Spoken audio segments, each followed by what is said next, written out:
well since the coke Karen gave him in the morning. He'd been so worried about the scarab he forgot to eat. "I take that as a yes," said Ino, closing her eyes and giving him a really toothy smile on her face while wrapping Naruto's arm in tighter hug. Oh, how she liked to feel that muscular arm. "Now let's go, there is this Italian cafe I've been dying to try for a while." Naruto just sighed and accepted the request/order of Gi's girlfriend. However, unknown to him, up in the sky a cloaked figure that had what looked like gray bat wings was spying on him just like a bird prey do to a weak little mice. Right before they grab him with his talons. "Fun you," said the cloaked figure. "My little Kabuto." Naruto hated lying. He always had. Ever since he was a little kid, it made him feel dirty every time he told a lie, like he was betraying someone's trust, especially when it was someone he cared about. Sure, he told a white lie here and there to make life easier or to mess with someone, but when it was something big. "Hey Ino-chan, can you slow down a little? You're gonna pull my arm off," he said after they left the playground. Ino had dragged him down the sidewalk, and he was struggling to keep up. And for someone who wasn't that into exercise, Ino was a lot stronger than she looked. His arm was actually starting to hurt. "No time," said Ino, eyes laser focused on the prize. She'd been wanting to go to that place for weeks, but one of the downsides of being a cop was that either her or Naruto's schedule never really lined up, and when they do, neither of them had the energy to go anywhere after a long shift. So to her this was a golden opportunity. "The place is always crowded. If we take too long, they'll eat all the good stuff." Ino defended herself that Naruto couldn't help but smile. Naruto liked a lot of things about Ino. People always said that true beauty was on the inside. Naruto believed that was only half true. The reality was, most people are initially drawn to others by looks. But at the end of the day, if you're with someone, it's because of who they are. It's because something about them make them connect in such a way that you think, fuck, I want to see her every single day, every time. And as he see Ino smiling and telling him about how recommended and good this place was, he felt his heart skipping a few beats. He thinks exactly that. She deserves to know, thought Naruto, feeling the weight of the insect in his back heavier than ever as it was an anvil making pressure on his chest. "You already told Karen. What's stopping you, you moron?" Was it that he trusts more in Karen than in Ino, or that he could deal with Karen rejecting him more easily than if Ino did? Personally, he didn't want to do the introspection. But there was one truth. He was afraid. He was afraid that he was going to hurt her. He was afraid to lose control. He was afraid to be seen as a threat by her. After all, if even he couldn't accept this power, what right he has to expect others to do the same? On the other hand, as his Obachan used to say, you can spend all your time waiting for the right moment. And then keep waiting. She was a strange and grumpy woman, and half of the time he doesn't understand what she says, however the other half was really useful advice. Like really useful. He know what he need to do. He needed to come clean. Naruto stopped midway, causing Ino to turn around. Naruto-kun, what wrong? She asked, leaning her head in doubt. Ino-chan, Naruto said, his voice low and worried. He really didn't want to do this. But he decided to suck it up. The longer he waits, the worse it is. I need to tell you something. You see, last and I. He stopped mid-sentence when he caught sight of a small, purple glowing figure hovering in the distance. Something about it gave him the creeps. Wait, was it getting closer? Ino, look out! Naruto shouted on instinct. Without a second thought, he shoved his girlfriend into a nearby alley, wrapping his arms around her in a protective embrace as they hit the ground. A split second later, a blinding purple light exploded against the pavement, the impact shaking the street. A thick cloud of dust erupted into the air, swallowing everything in its path. Ino-chan, are you okay? Said Naruto with worry. That's my line, said Ino, trying to see through the cloud. Did you see what was that? Not really, told Naruto, standing up from the ground. We should check if there were anyone got who. Bannnnnnnnn. Before Naruto could finish, a blast of sound erupted, slamming Naruto into the alley wall with brutal force, causing him to drop blood from his mouth. Naruto-kun, said Ino, worried after seeing her boyfriend get attacked. It's better if you pay attention to our surroundings, Kabuto said, a voice, his tone filled with sneer and sadism. Naruto lifted his head while resting from the wall. Dosu, said Naruto while cleaning the blood with his arm. But he wasn't the same. Massive gray bat wings stretched from his back and his head had horns growing at the top. His bandages were filthy, stained with blood, and his face shows a maniacal grin even through the bandages. It make him look like a demon from hell. This is bad. Dragon Ball evolution level bad, thought Naruto. Ino, run away, said Naruto, the panic in his voice surprising Ino. Oh my god, mocked Dosu, floating just above the ground. Is she your girlfriend? You have go. Thud. Ino swung a metal pipe she'd grabbed from the wreckage, slamming it against Dosu's arm with everything she had. But to her horror, the pipe bent on impact. Dosu didn't even flinch. If anything, he looked amused. And in a split of a second, his right hand grabbed Ino by the throat, and he lifted her, holding her mid-air. You know, this reminds me of something, Dosu sneered, his voice low and mocking while applying pressure in her throat. A blonde moron messing with powers he doesn't understand, striking me with everything he's got, but this time? He leaned in. There's no pesky insect to play the hero. He glanced at Ino, who was struggling to breath, his grin widening beneath the bandages. Hey, is she a cop too? Naruto's eyes flared red. Every instinct wanted to pummel this stupid mummy face. Let her go. Now! Sparks, red and erratic, snapped around his body as the scarab's power surged forth without him even thinking. The air around him shimmered with energy as he started to look more like a weird mix of a dangerous beast and crimson lightning than a person. Dosu couldn't help but smile at this, enjoying the superiority he has over the blonde. Dosu taunted, wagging a finger in mock disapproval. Not your turn, pig. He tightened his grip on Ino's throat. Unless you want me to, well, I'm no doctor, but I've always wondered how long someone lasts with a broken neck. 15 seconds? A minute? Ino thrashed violently, kicking with everything she had as she started to panic. But her blows landed like feathers on steel. Dosu didn't even blink. Because no matter how good of shape Ino was in, no matter how much training she'd had, she was outclassed. A normal human against something no longer human. There was only ever one outcome. Outclassed at best or massacred at worst. But luckily for you, Dosu drawled while releasing a low sonic impact directly to her head, knocking her out, and then swinging her lazily by the throat like she was nothing more than a fish on the marker. I'm in a good mood. Naruto's fists were clenched so tight that he was pretty sure he was going to end up bleeding on the street. However, he didn't move. Not even an inch. He couldn't. One wrong twitch and that maniac would kill her. Dosu leaned in close, his voice dropping, cruel and deliberate. The scarab. For the girl. 20 hours. Old Hagazuka steel plant. You come alone. No backup. No cops. No tricks. He tilted his head with a sickening smirk. Otherwise? Bimbo here's gonna lose her head. Then, without warning, Dosu launched skyward, his massive wings crackling with violet energy, as he disappeared into the clouds, taking Ino with him. Naruto stood there, staring at the place they'd vanished, his entire body shaking. The scarab armor surged over him, forming piece by piece while he slammed his fist into the sidewalk. Crack. The pavement shattered instantly. But it wasn't the concrete he wanted to break. It was Dosa's face. Naruto's mindscape. Naruto opened his eyes to see he was once again inside his own mindscape, only to see the scarab armor crossing his arms in front of him. "Come on, say it," said Naruto, falling to his knees, the guilt overflowing him not having the strength to stand up. "I should have killed him at the warehouse." The scarab just stared him coldly, not moving in the slightest, just like if he was a bronze statue. It was unnerving. "Please. I don't care enough about you to do that," said the scarab, turning his back on Naruto. He wasn't petty enough to throw an "I told you so" at a man already on his knees.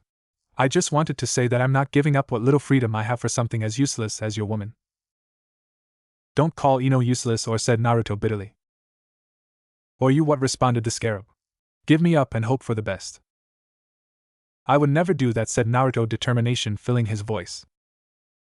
"Bullshit!" the scarab roared, stomping the ground, causing a small quake as the sidewalk beneath them cracked from the force. "Don't lie to me, human. If there's one thing I've learned about your kind, it's that you only care about yourselves. You'd give the parasite away the moment I became inconvenient." Every moment since he'd opened his eyes had been a lesson, one cruel truth drilled into him over and over. It didn't matter how he acted. The only thing humanity had ever wanted from him was him being a slave to their ness. Any sign of rebellion, don't matter how small it was punished severely. The man with the golden eyes was particularly sadistic with his discipline. At the end of the day, the nature of mankind is caring about was their own survival. However, if there was something he had to grateful for that lessons, was that he learned the only language all living beings in this planet could speak perfectly. Power. "If you want me," said the scarab, his two arms transforming into gleaming, lethal blades, "I won't go down without a fight, you know that, right, human?" Naruto's fists trembled. His voice was low, almost a whisper. "Is that the only way?" "Yes." There was silence for a few seconds. Neither dared to make the first movement. "You really are just brats," said Naruto, disappointed. "I really don't want to do this, but I guess you leave me no choice." "I knew you say that." Raising his blades, the scarab began to run towards the blonde. "Prepare yourself, who?" "I surrender," said Naruto, his head fully bowed in a Dajiza position of complete submission. The scarab just looked for a few seconds, not believing what he was seeing with his own eyes. "Is this a trick?" "Is not a trick," said Naruto, not lifting his head of the ground. "You know my Obachan said this once: a strong man know how to raise his fists, but a stronger man know when he needs to be humble and lower his head, so please, I beg you, scarab, share your power with me."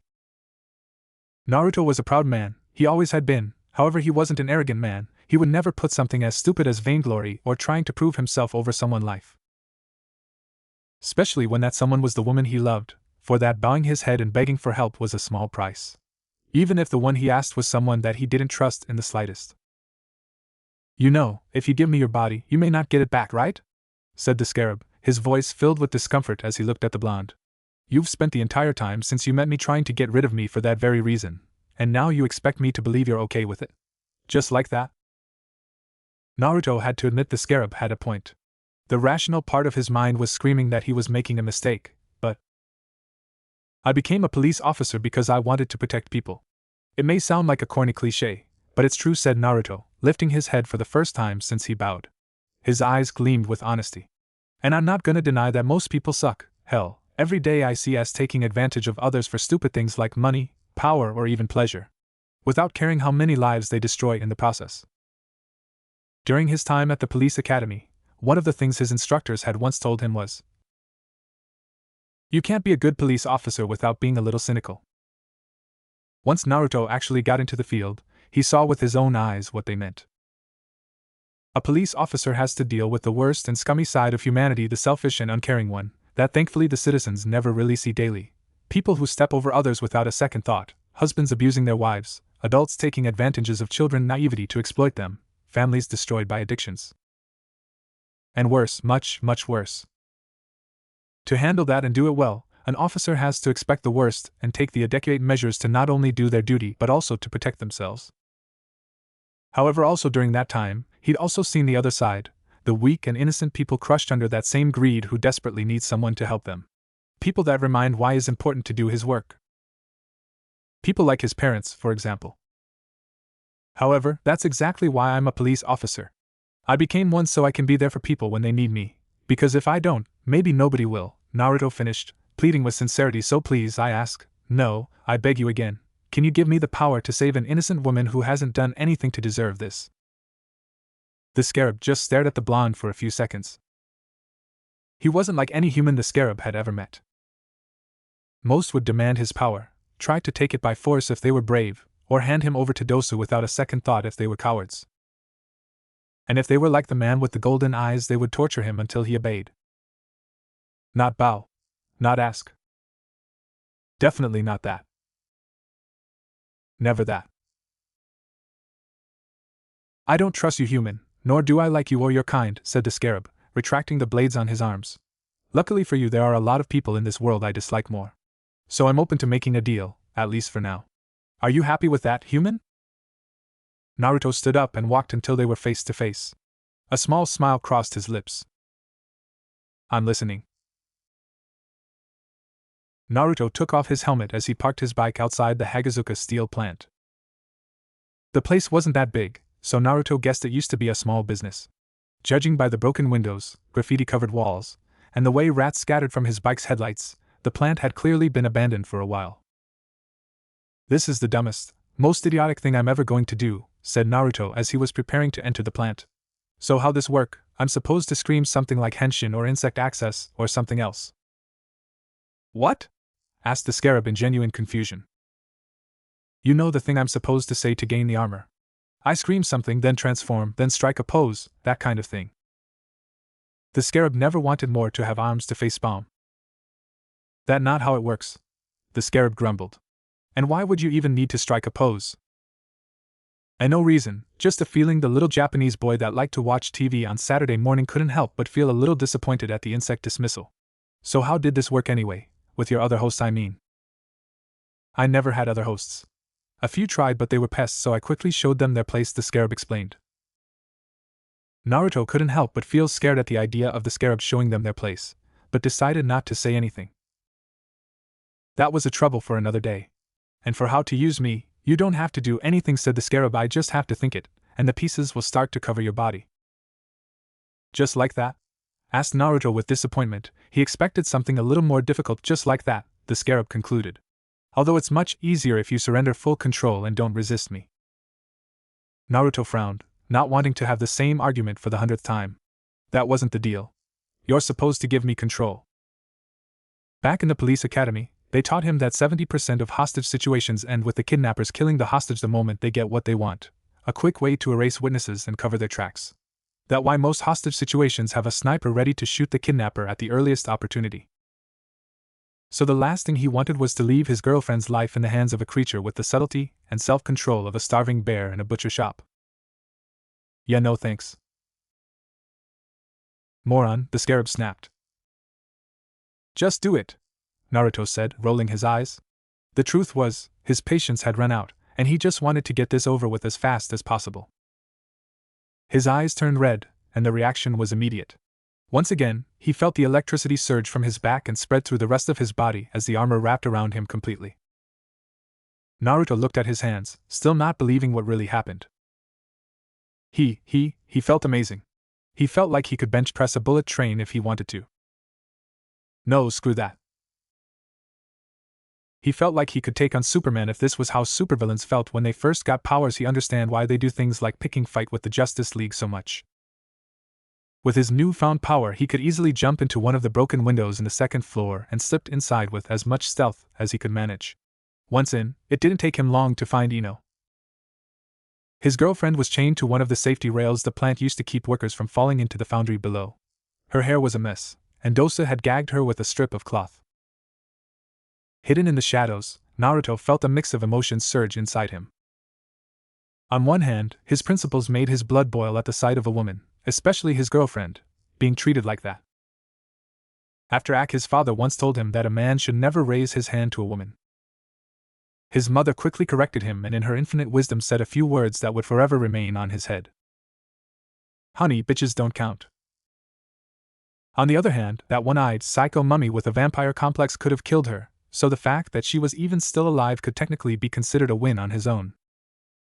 So honestly, he didn't know what to feel. For fuck's sake, Naruto, focus, the Uzumaki thought. You've got a bigger fish to fry. Dosu, the one Naruto blamed 100% for this whole circus, was still out there. And if Naruto didn't deal with him, there was nothing stopping that bastard from doing this all over again. The problem was, where the hell is he?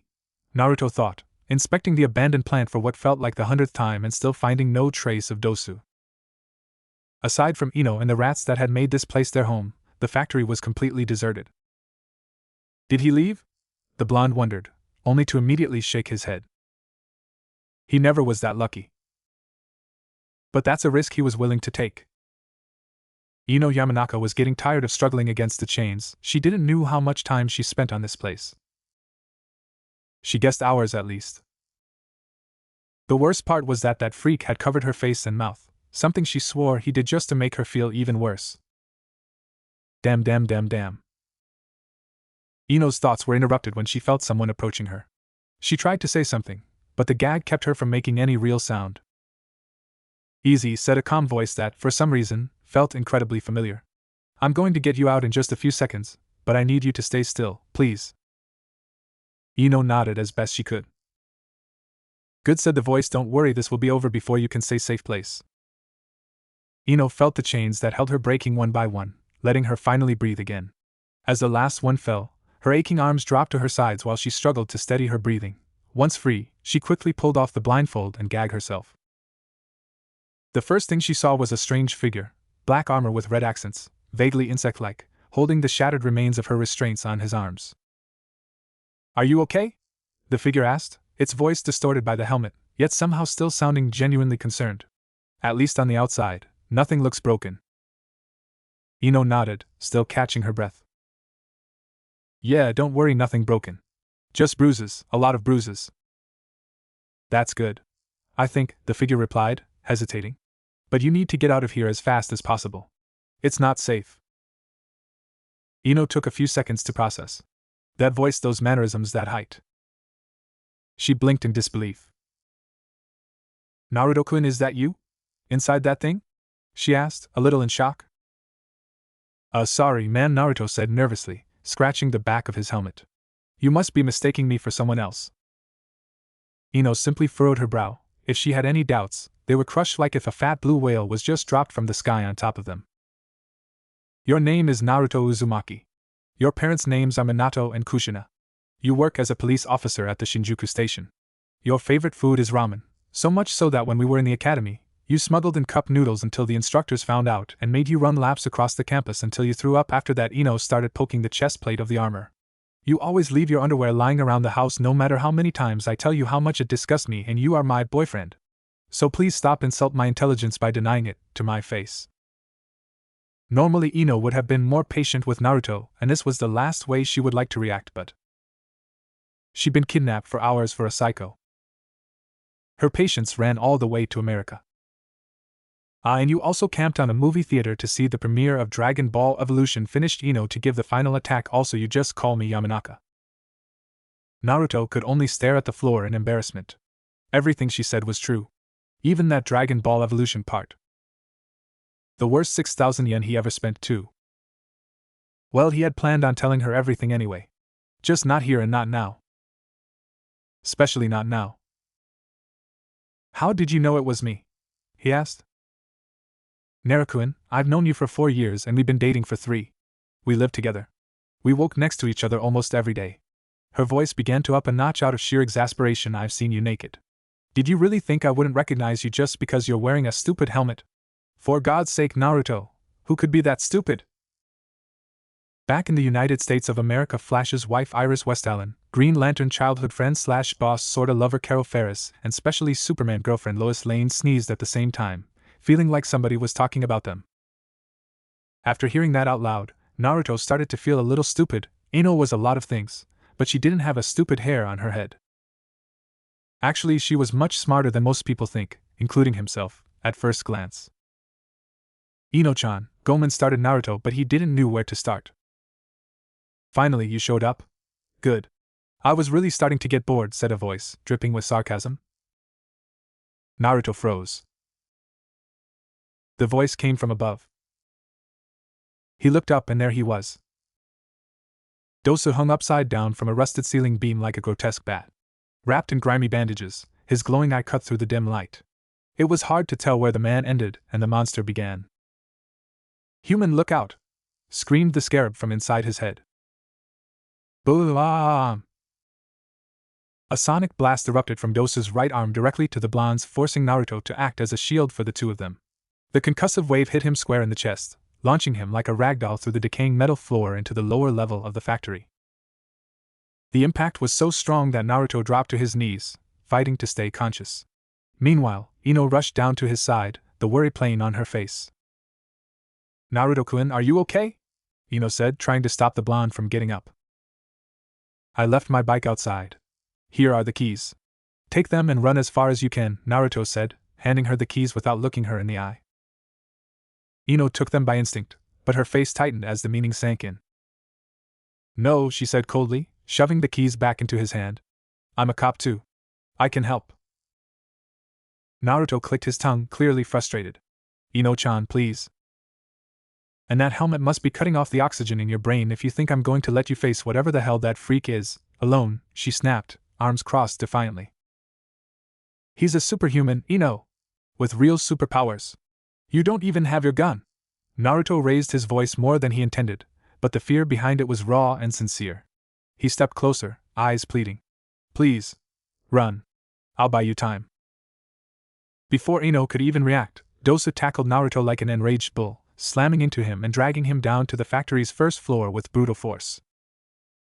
You know, insect, it's not wise for a man to make promises he can't keep, Dosu growled, stomping on Naruto's chest as he lay dazed from the impact. Being a cockroach had been great. Back then, he was stronger than he ever dreamed. But now? He was a god. His hands and feet were tipped with claws sharp enough to slice through steel beams like it was paper. His skin, once tough enough to shrug off bullets, now made those same bullets feel like the touch of a newborn.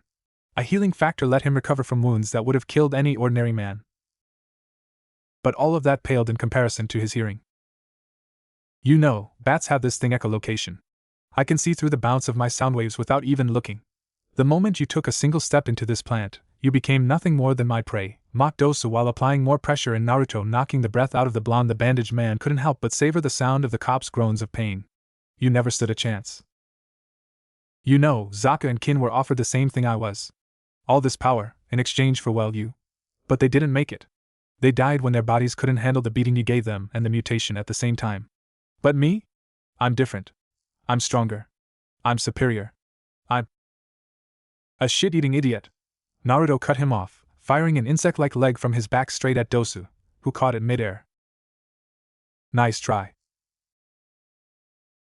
Inside his helmet, Naruto smirked, thanks, dumbass. In that instant, the leg unleashed a powerful surge of red electricity straight into the metahuman's body. Dosu barely had time to process the words before the electric blast tore through him like lightning. His muscles seized instantly, and a guttural scream ripped from his throat as his body was flung backward, violently convulsing. Naruto used the momentum to roll to the side, gasping for air as he struggled to breathe. His entire body ached, but at least he'd gotten the bastard off him. Not so invincible now, huh? He spat, pushing himself to his feet with effort. You filthy little insect, Dosu muttered, while recomposing himself. That little stunt, while not enough to put him out of commission, did hurt like hell. You know, my employers did want your scarab back. But if your body with a little red and purple, I don't think they will care too much about the difference. Naruto took a fighting stance, his voice tense. Then come and get me. Fed up with the arrogance of this red-armored clown, Dosu decided to end it once and for all. Veins bulged on his forehead as pure rage twisted his face. Dosu charged at Naruto like a runaway bulldozer, smashing through everything in his path. With a furious roar, he launched himself forward, each step pounding the metal floor like a war drum as he closed the distance with terrifying speed. Naruto barely had time to react before Dosa's monstrous body crashed into him like a wrecking ball. Shit, he thought, gritting his teeth as the impact sent shockwaves through his ribs. Neither man gave an inch, both locked in a brutal clash of force and will. Eyes flashing red, Naruto surged forward and slammed his forehead into Dosa's nose. The sickening crack of bone echoed through the entire plant. The strike hit hard, staggering Dosa back several steps. Naruto didn't hesitate. He followed up with a punch, but his momentum betrayed him. Dosa's gauntlet shot up just in time, intercepting the blow with a metallic clang. Nice try, Dosa admitted, but you're going to need to do better.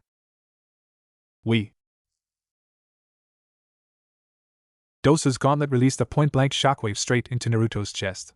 At such close range, there was no time to block. It hit like a missile was just shot at HM. Naruto's body jolted violently, blood splattering inside his helmet as he stumbled back, disoriented. But Dosa didn't stop there. With a roar, he grabbed Naruto by the neck and charged forward like a battering ram, smashing them both straight through the reinforced plant wall.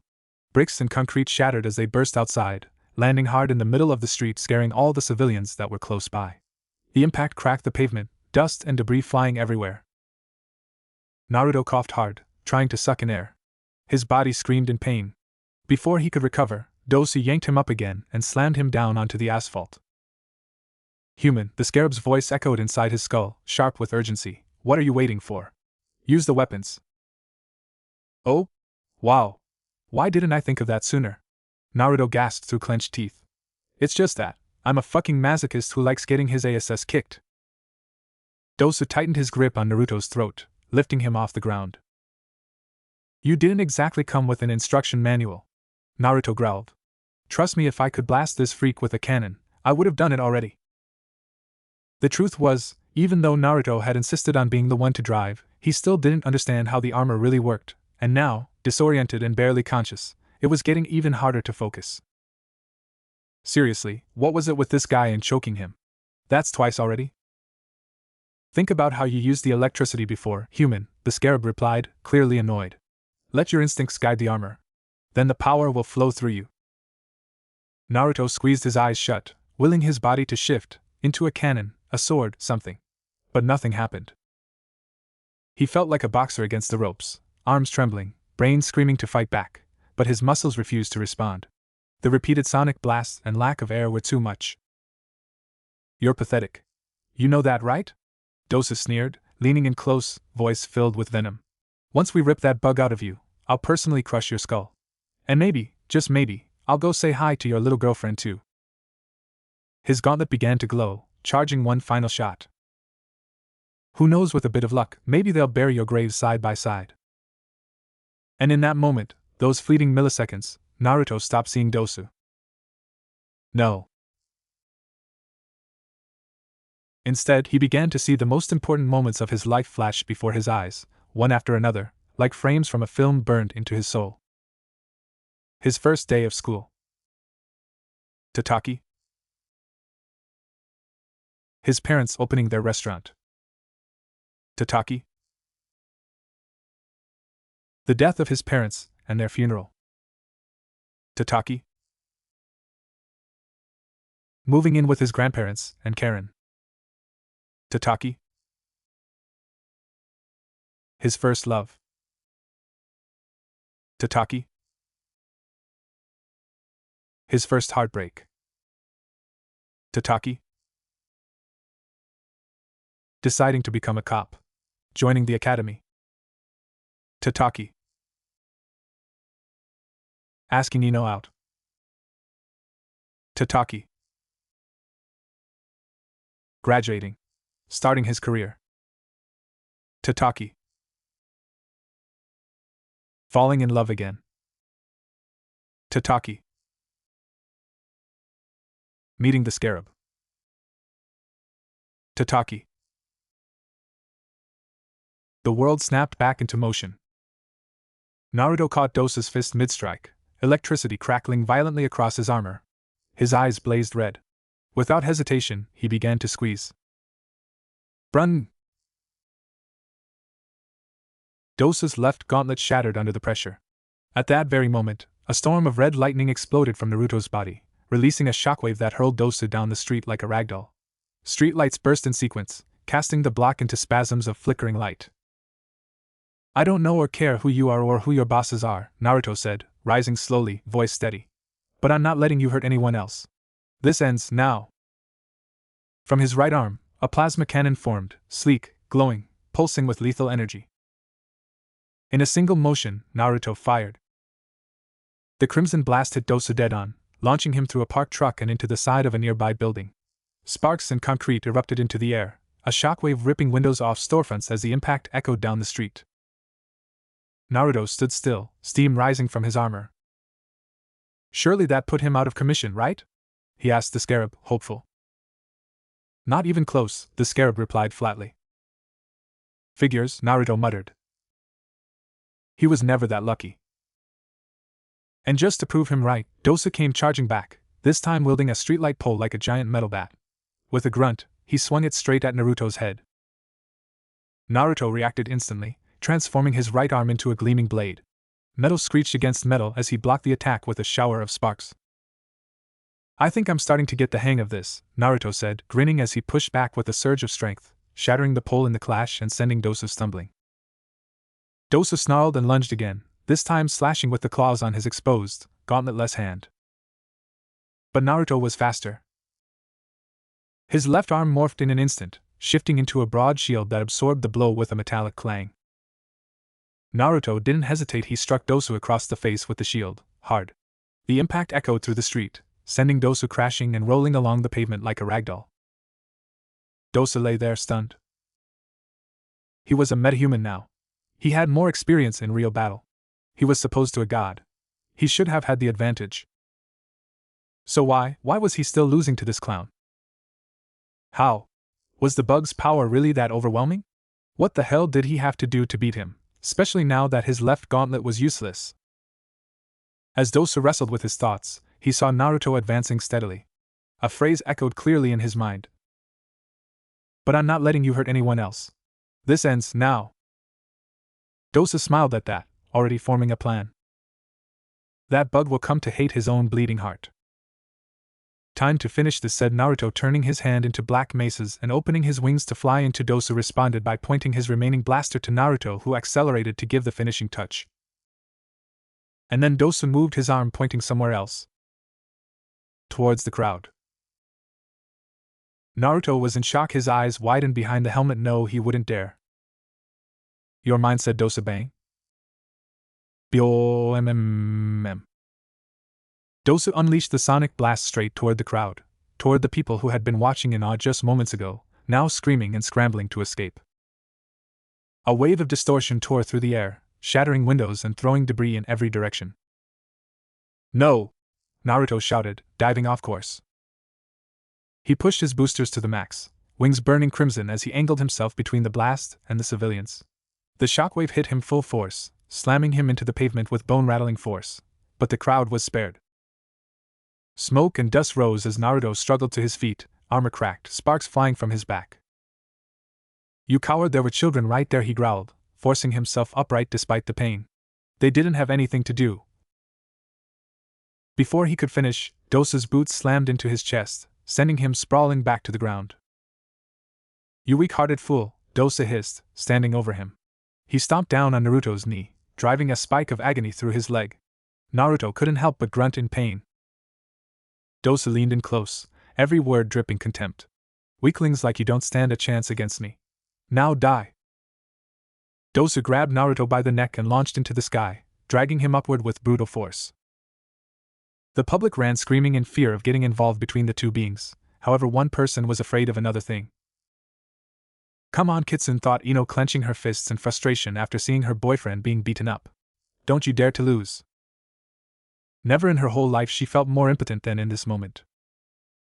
As they ascended, he slammed Naruto through the sides of buildings, glass shattering, bricks crumbling, as if he were nothing more than a battering ram. Windows exploded around them, debris raining down on the street below, as Dosu's rage propelled them higher and higher. Brunning. Naruto formed a cannon from his chest and fired it at point-blank range, blasting Dosu and forcing the killer to release him. Both of them crashed down onto the street below. For a moment, Naruto saw it in Dosu's eyes.